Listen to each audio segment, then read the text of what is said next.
Hey, my name is Thomas Burg, and this is my persuasive speech, and here are my 5 friends.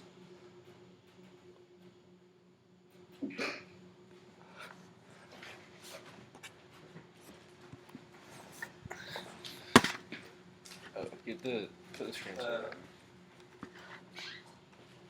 Should pass.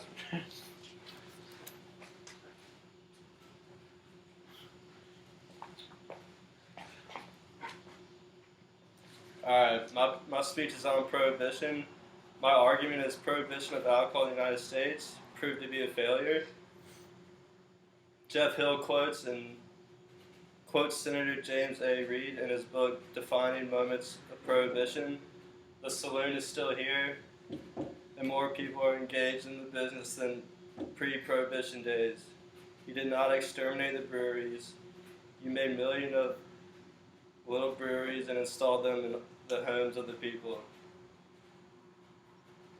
The passing of the 18th Amendment started the prohibition of alcohol in the United States, making it illegal to manufacture, sell, and transport alcohol in the United States. Prohibition led to the breeding of multiple negative repercussions, including an increase in organized crime and corruption of the government. My thesis for this presentation is prohibition of alcohol in the United States failed, resulting in multiple negative consequences to society in the 1920s. This was displayed with an increase in organized crime, corruption in the government, and a loss in government money.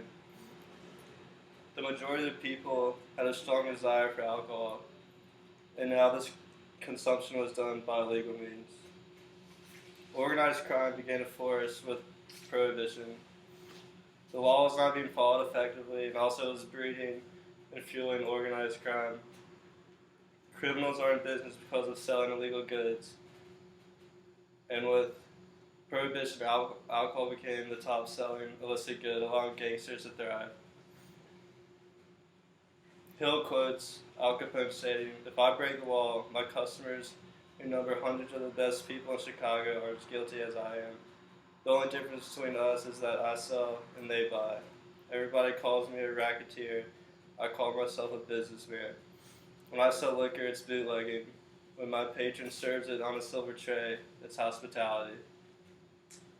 Al Capone exploited the great demand for alcohol. By doing so, developed an illegal market with room to monopolize. Since all these activities were now illegal, Capone administered bribes to police and politicians. He practically paid off every law agent and politician to operate his illegal businesses. These bribes sometimes were around $250,000, so that became very likely for the police and politicians to accept them because they weren't making that much money. Capone essentially took over all the businesses of the breweries and distilleries once alcohol was made illegal. And he formed a monopoly of alcohol production by the ratification of prohibition. The gangster activities led into widespread corruption of government officials. Prohibition not only led to the fueling of organized crime, it also led to the breeding of corruption. Casper explains, most people are dissatisfied with local government on account of its corruption. That corruption was permanently associated with prohibition. And now, till this day, prohibition is directly associated with organized crime and corruption of government officials. These same government officials that helped create the law, in return, were obligated to enforce it, but at the same time, they were breaking the law by drinking illegal alcohol and accepting bribes. Prohibition began to fail because the 18th Amendment was almost impossible to enforce. Many law enforcers of prohibition at the state and local level were corrupt and took bribes. In 1920, a prohibition agent made around $1,500 annually. An agent can make that in a few nights by accepting bribes, so they were very easily acceptable to taking bribes. When the government was unable to effectively enforce and implement the 18th Amendment, American citizens began to lose trust in the public law.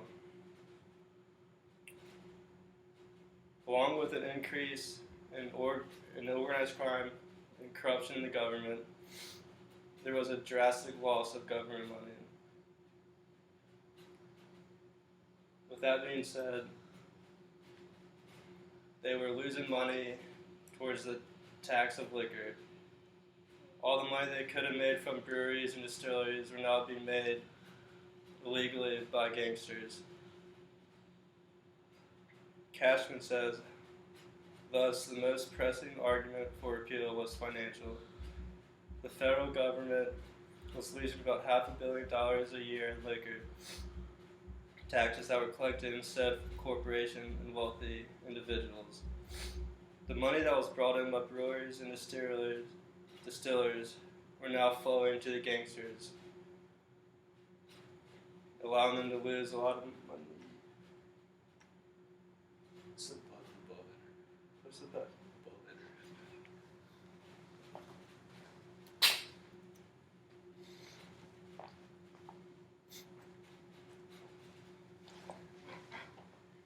Not only did the states lose billions of dollars during the Prohibition era, they also spent hundreds of millions of dollars trying to enforce it.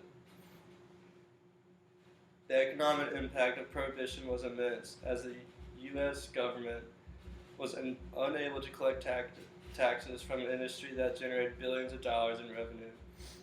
And with the closure of all the breweries, thousands of people lost their jobs and had to struggle to make ends. To conclude, Prohibition did not bring any positive effects to the United States in the 1920s. Mark Thornton, in his article, Alcohol Prohibition Was a Failure, explains national prohibition of alcohol, the noble experiment, was undertaken to reduce crime and corruption, solve social problems, reduce the tax burden created by prisons and poorhouses, and improve health and hygiene in America. The results of that experiment clearly indicate that it was a miserable failure on all accounts. Prohibition led to an increase in organized crime, corruption, and a loss in government money, which led to the 21st Amendment ending the Prohibition era.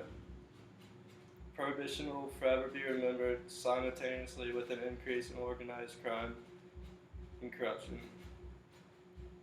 After the 13-year period of Prohibition, the 21st Amendment allowed the manufacturing and selling and transportation of alcohol throughout the United States.